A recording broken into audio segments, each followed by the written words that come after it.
Pay scale জাতীয় বেতন কমিশনের সঙ্গে সচিবদের বৈঠক হয়েছে গত 24 নভেম্বর সোমবার। সরকারি কর্মকর্তা কর্মচারীদের বেতন ভাতা নিয়ে বিভিন্ন মন্ত্রণালয়ের সচিবদের সঙ্গে গত সোমবার 24 নভেম্বর সচিবালয়ের বৈঠকে বসেছে জাতীয় বেতন কমিশন।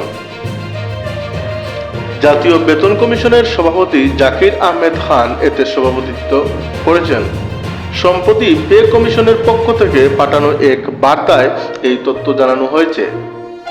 এতে বলা হয়, সরকারি, আধা সরকারি, স্বায়ত্তশাসিত প্রতিষ্ঠান, রাষ্ট্রায়ত্ত ব্যাংক, সরকারি মঞ্জুরিপ্রাপ্ত বিশ্ববিদ্যালয় এবং রাষ্ট্রায়ত্ত শিক্ষা প্রতিষ্ঠানের কর্মকর্তা কর্মচারীদের জন্য বিদ্যমান বেতন ভাতা ও অন্যান্য সুবিধা পর্যালোচনাপূর্বক সুপারিশ প্রণয়নের লক্ষ্যে জাতীয় বেতন কমিশনের সঙ্গে বিভিন্ন মন্ত্রণালয়ের বিভাগের সচিবদের সভা অনুষ্ঠিত হয়।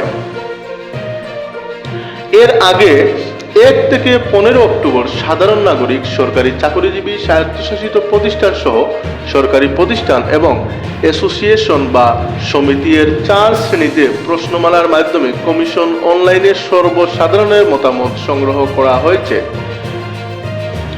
গত 27 জুলাই গঠন করা হয় জাতীয় বেতন কমিশন, যার চূড়ান্ত প্রতিবেদন দিতে চায় আগামী ডিসেম্বর।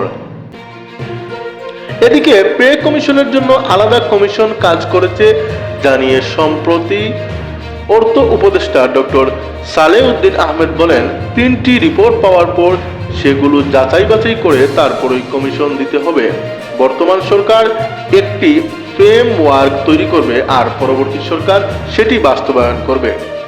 তিনি আরো বলেন, গত 8 বছরে এই বিষয়ে কোনো কিছু হয়নি, তাই আমরা উদ্যোগ নিয়েছি। তবে এখন বাজেটের বিষয়ও আছে এবং সরকারের অন্যান্য সামাজিক খাতকেও বিবেচনায় নিতে হবে। পরবর্তী সরকার পে কমিশন দিবে না কেন, এটা তো যৌক্তিক। পে কমিশন নিয়ে সর্বশেষ আপডেট সংবাদ এই পর্যন্তই। পরবর্তী সংবাদ জানতে চোখ রাখুন আমাদের এই চ্যানেলে। সবাই ভালো থাকবেন। আসসালামু আলাইকুম।